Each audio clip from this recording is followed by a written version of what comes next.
Halika na. Nung ka sa bahay ko, meron akong malaking kama na naghihintay para sa ating dalawa. Halika na.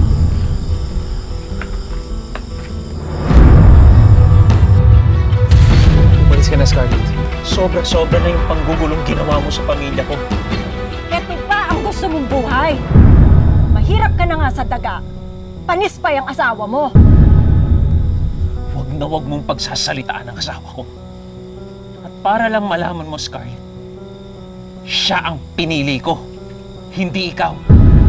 Narinig mo? Narinig mo naman siguro ang asawa ko. Umalis ka na. Hindi ba? Kinalayas mo na to. Kaya kinukuha ko na siya. Pero this time, no return, no exchange. Kaya akin na to! Teka lang! Ano ba? Bitawan mo! Mahal, bitawan mo nga. Ano? Mahal, baliw ka na talaga, no? Sira na ulo mo.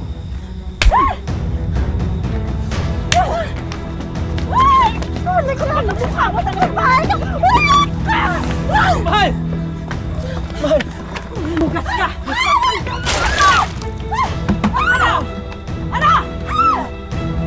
Ano? Titili-tili ka? Ano? Umalis ka na? Mahal! Mahal! Basta walang hiya ka! Yan ang bagay sa'yo! Maghugas ka ng kati mo!